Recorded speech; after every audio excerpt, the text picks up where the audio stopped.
Next, we'll examine the brush categories in more detail. Located on the left is the Brush Presets panel.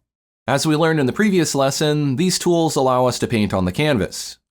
The brush presets contain all of the different types of media, such as markers, oils and acrylics, pencils, and pastels. By default, there is one huge list of brushes, but you can filter the results to show specific categories like paint or ink. You can adjust the icon size if you want to fit more or less brushes on the screen. There are also brush bundles that you can enable and disable to show more or less brushes. Let's try painting with a brush in the paint grouping called Wet Bristles. Let's pick a pink color and then make a heavy to light stroke with this brush. If we compare that to another variant of the paintbrush that's in the same category, like Bristles 3 Large Smooth, then you can see the stroke looks a lot different. The first variant has a rounder dab with more oiliness and bristle definition, whereas the other brush is much flatter.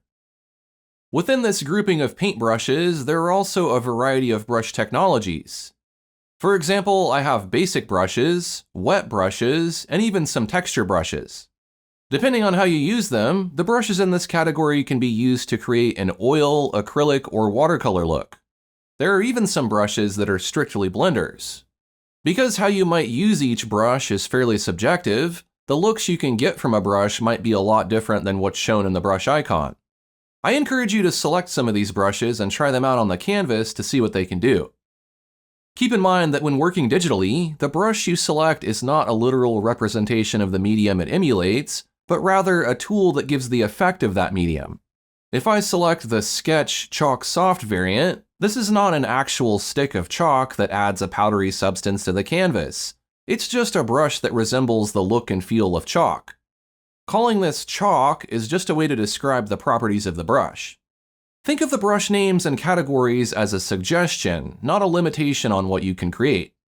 Traditional rules don't apply in this space, so feel free to draw with paint on top of chalk or use watercolor over that. Because you're painting digitally, you can mix media together as much as you like. You can also change the look of the paint on your canvas simply by blending it. For instance, you can use an oily or wet blender on a dry medium to make it look wet. Nothing is set in stone, and there are very few limitations on how you can combine media from different categories together. Therefore, I encourage you to use brushes from multiple categories in your paintings. Just as well, don't feel restricted by the traditional mediums like watercolor, oil, or acrylic. Instead, just explore the brushes that interest you and use them to create your own unique painting. While it's okay to aim for a specific medium's aesthetic, it's more important to choose the right tool for the job. Whether it's a brush for creating leaves on trees or a palette knife for distant water, experiment with different brushes to find what works best for your needs. You can even customize and save your own brushes and categorize them in a way that makes sense to you. Before you go any further, I suggest dedicating some time to exploring and experimenting with the brushes in Krita to get a sense of the different effects you can achieve. Don't put pressure on yourself to create finished artwork, just have fun and play around with the brushes. You may want to move the tool options out of the way so you can expand the brush presets to see more of the brushes at once. You can also keep track of your last used brushes in the Brush Preset History panel. To better understand how to work with brushes in Krita, let's explore the anatomy of a brush. Each brush icon shows a preview of the shape of the brush and some of its properties. Let's get a better view of how this soft chalk brush was made by opening the brush editor from the Properties bar and looking under General Brush Tip. Here we can see the dab or the tip of the brush, as well as a sample stroke. When adjusting the properties, you can watch the stroke preview to see how each property affects a stroke. This preview doesn't show everything a brush can do, so it can also be helpful to make strokes on the canvas to get a feel for all of the properties of a brush. The brushes in Krita and most art applications work by repeating a dab along a stroke path. A dab is a pixel-based stamp that represents the shape of the tip of your brush or tool. In traditional art terms, the tips of a bristle brush would be a dab. If I change to a different dab, you can see the stroke preview update. But you cannot paint with a dab alone. That would be like painting with a clean, dry brush. You also need media applied to the dab so that you can create a stroke on the canvas. The types of media you can emulate can vary from oil paint to chalk to watercolor. And just like with a traditional brush, you can load oils or watercolor on the same bristle brush. When you paint with this brush dab, the shape of the bristles remains the same, but the media used can vary. In the paint category, I'll choose the brush called watercolor texture. Then I'll use the brush tip section of the brush editor to adjust the spacing of this brush. You can see the stroke preview updates in real time as I move the slider. If I reduce the spacing all the way down, the dabs merge to become a continuous line. This is how many of the brushes work in Krita. I'll draw on the canvas, and you can see that it no longer resembles individual splatters. But if I make dabs or click with my mouse, they look like splatters again. If I increase the spacing, then you can see that there are more gaps between the dabs, and you get more of a dotted line. I can also change the media that comes out of the brush while keeping the brush shape intact, but that requires me to make a custom brush, which we will explore how to do later. It's as simple as that. When you are painting, all you are doing is repeating a dab loaded with media along a stroke. Now that you know how a brush works, let's learn some of the ways you can customize your stroke properties. I'll temporarily use a black background so you can see the cursor more easily as I demonstrate. I have the basic 5 size opacity paintbrush selected, and if I want to make the stroke wider or thinner, I can go to the properties and I could choose a brush size there. I can enter a numeric value, or there's a slider that I can drag to increase or decrease the brush size. If you keep an eye on the brush tip preview, you can see that it resizes relative to the value you chose. The pop-up panel also offers a slider to change the brush size. The second method for selecting a brush size is to choose a diameter that is relative to your canvas size. In this case, you're not really concerned about a specific brush size, you just know that you want a big, medium, or small brush. You could use the sliders in the properties, but a faster way to do it is to use a keyboard shortcut. Hold down Shift and tap and drag your pen left or right on the canvas. That will create a circle that defines the diameter of your brush.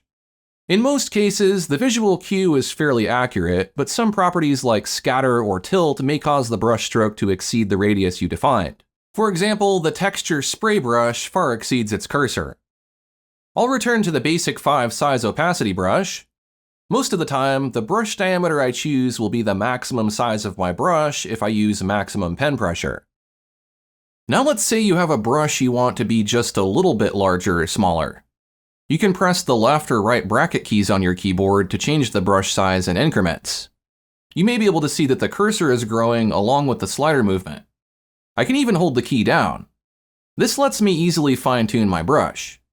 If your drawing tablet has a touch ring, you can program it to use the bracket keys to resize your brush that way as well.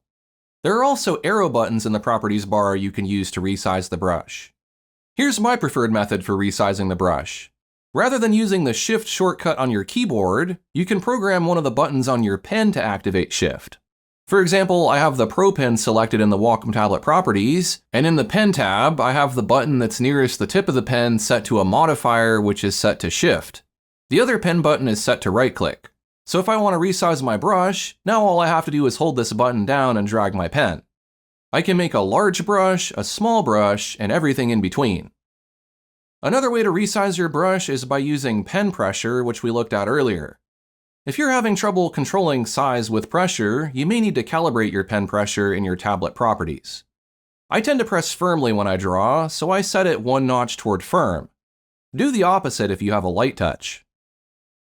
Now let's look at how to vary the opacity of the brushes. I'll demonstrate on a medium gray canvas so you can see this more easily.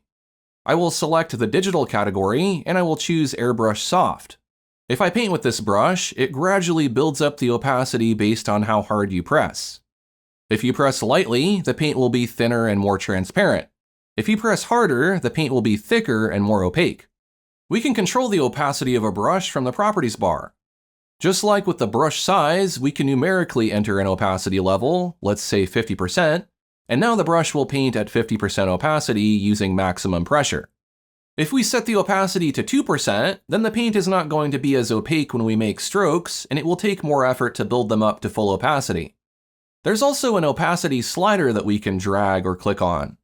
Another way to change the opacity is to use the keyboard shortcuts of I and O.